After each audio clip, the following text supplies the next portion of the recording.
Para penempuh jalan cinta. Rela al-ridho merupakan salah satu makom para penempuh jalan cinta. Maknanya adalah keadaan di mana si pecinta tidak merasa sakit meski luka menganga, atau sabar menanggung kesulitan demi meraih apa yang dicari meski sakit terasa. Tidak sabar menanggung sakit merupakan penghalang bagi dicapainya hakikat cinta, sebab hakikat cinta adalah seorang pecinta merasa senang dengan segala yang datang dari kekasihnya, perpisahan sekalipun. Perpisahan yang dimaksud bukanlah kenyataan di mana ia jauh dari kekasih, tapi memaknainya sebagai sebuah kenyataan di mana ia ditantang untuk mendekati atau berjumpa dengan kekasih. Sari al-Sakhoti ditanya, apakah seorang pecinta menemukan rasa sakit? Ia menjawab, tidak. Ditanyakan lagi, walaupun ditebas dengan pedang?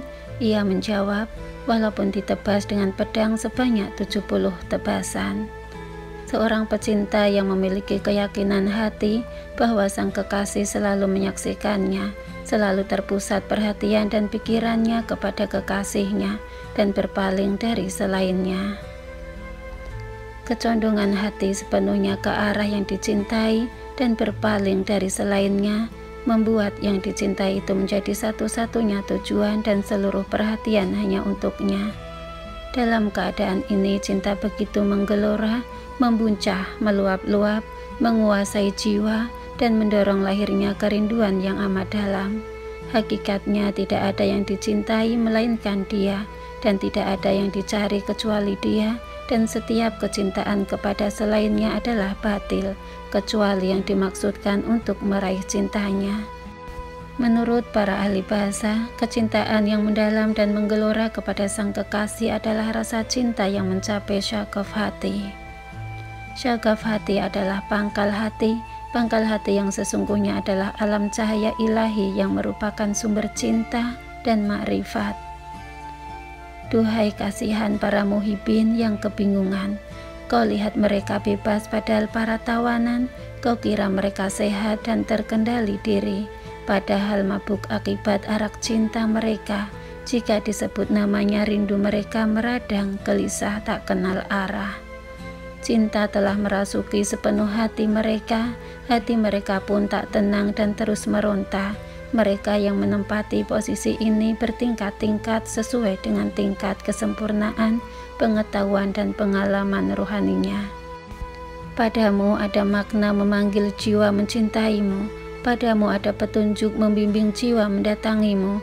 Mata hatiku mengarahkanku padamu, dan hanya padamu mata hatiku memandang. Allah mencintai mereka, dan mereka pun mencintainya. Dari ayat di atas dipahami bahwa kecintaan Allah kepada mereka mendahului kecintaan mereka kepadanya. Bahkan kecintaannya kepada mereka merupakan syarat bagi kecintaan mereka kepadanya. Makna kecintaan Allah kepada hambanya adalah bahwa Allah memudahkan si hamba untuk mencari cintanya dan memberi taufik untuk mengenalnya. Kalau tidak ada kemudahan yang diberikannya, maka si hamba tidak akan mencintainya. Dan kalau tidak ada taufiknya untuk mengenalnya, maka si hamba tidak akan mengenalnya. Dari mana seorang hamba yang keberadaannya karena diadakan dapat mengenal zat yang wajib adanya, kalau bukan karena kemudahan dan taufiknya? Selain dia, hakikatnya tidak ada belaka. Jika seluruh alam adalah perbuatan Allah dan dia mencintainya, maka hakikatnya dia tidak mencintai selain zatnya. Karena keberadaan seluruh perbuatan makhluk adalah dengan dan darinya. Allah adalah keseluruhan serba menyeluruh, maka dia adalah yang mencintai dan dia juga yang dicintai, dan segala sesuatu pada hakikatnya tidak memiliki selain ketiadaan. Wujud mutlak lagi hakiki hanya milik yang maha benar. Dengan demikian jelas sudah bahwa kecintaan Allah pada hambanya adalah yang hakiki dan dengannya kecintaan hamba kepadanya terjadi. Kalau tidak ada kecintaan Allah kepada hambanya, maka di dunia ini tidak akan ada yang namanya cinta sama sekali. Cinta Allah kepada makhluknya merupakan simpul besar yang kepadanya segala ikatan cinta, baik yang terjadi di langit maupun di bumi, merujuk segala jalinan cinta makhluk adalah dari, oleh, dan untuk cintanya.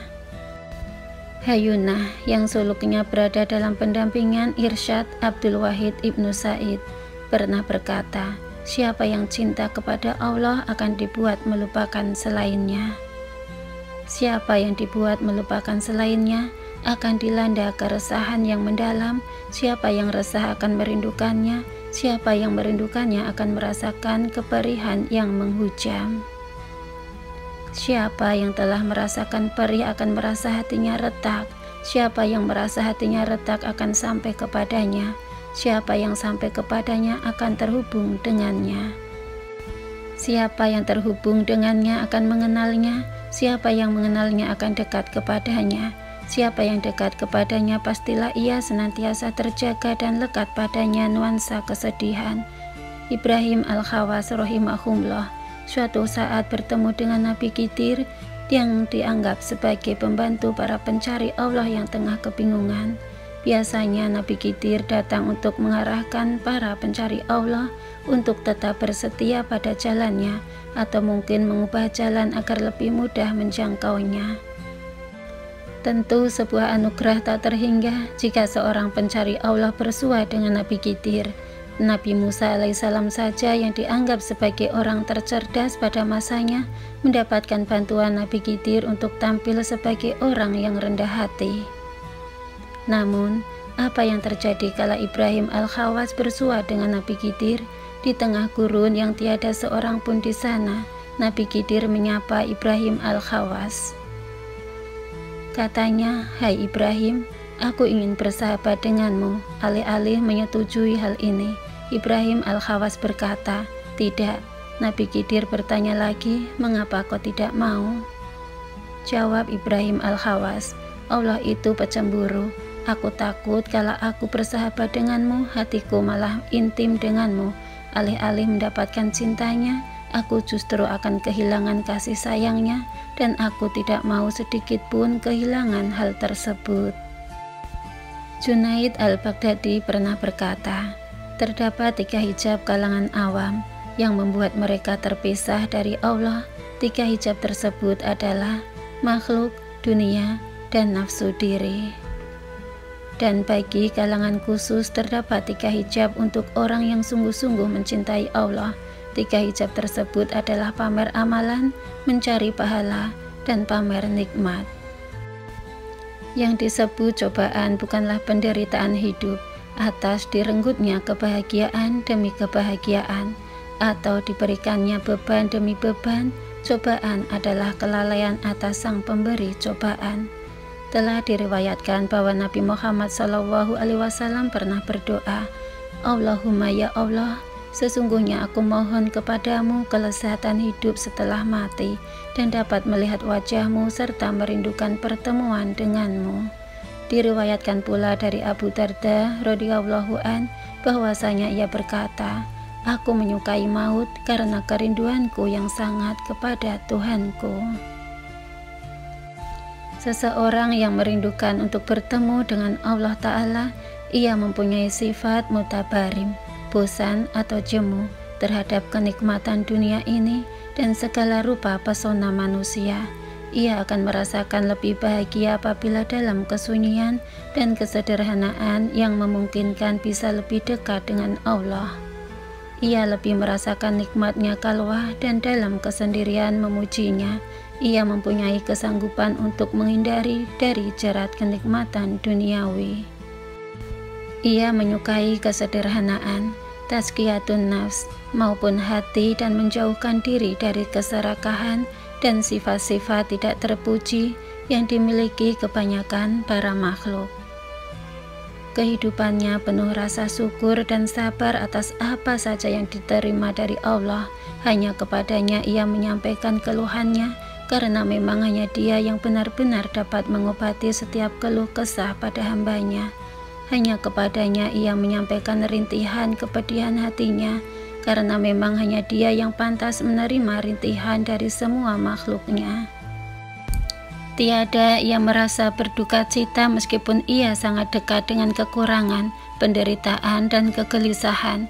Ia terbiasa dengan gamat kesedihan yang disembunyikan dan syakaf, keinginan keras untuk dapat menjaga kalaf, cinta yang keras dan penuh keheranannya.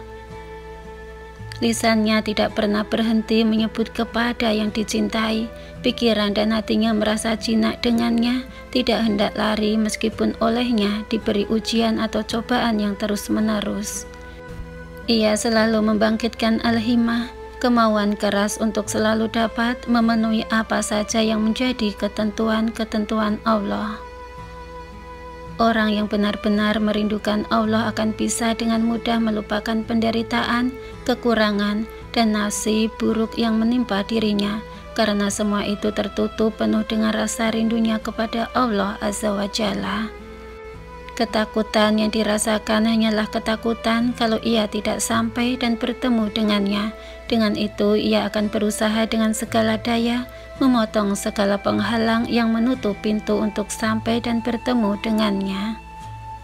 Disadarinya kalau dirinya berada dalam negeri ujian dan karenanya ia selalu bertindak dengan penuh kehati-hatian.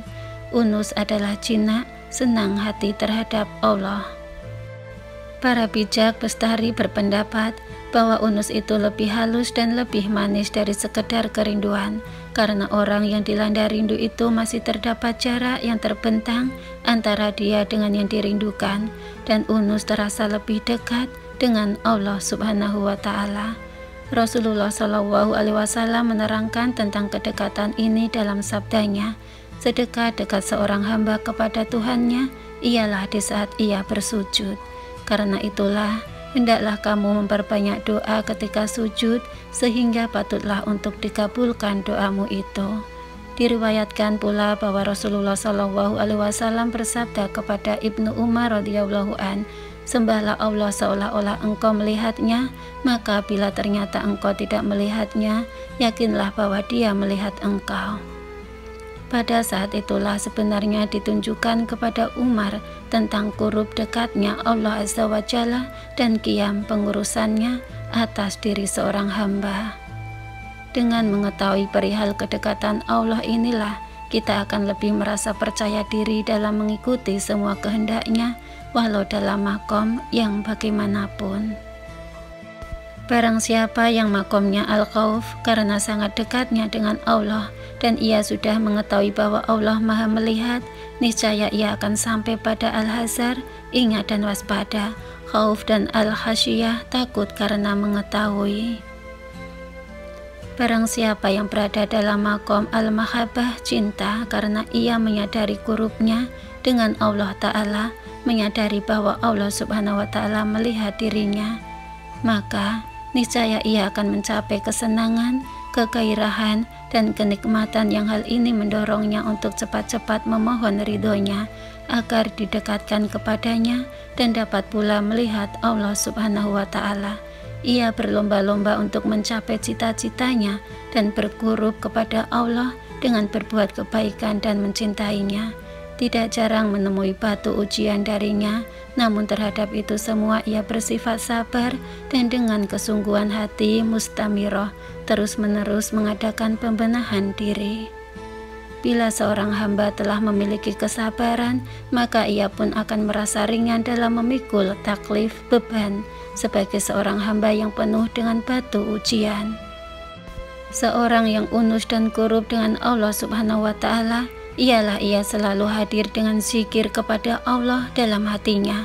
Ia merasakan kurubnya dan tidak pernah melupakannya kapan dan dimanapun ia berada. Dan adalah Allah Azza wa Jalla yang kurubnya mendahului hadir kepadanya sebelum yang lain. Yang demikian itu karena hatinya telah disinari oleh nur cahaya kurubnya. Dan dengan nur tersebut ia melihat segala sesuatu dengannya, sehingga ia dapat mengambil dalil dan bukti atas segala sesuatu. Orang yang unus tidak akan ada tempat lagi baginya duka cita, semua duka telah sirna dari relung hatinya, dalam kurub terhadapnya yang ada hanyalah sukacita sejati. Wallahu a'lam bishawab. Wassalamualaikum warahmatullahi ta'ala wabarakatuh.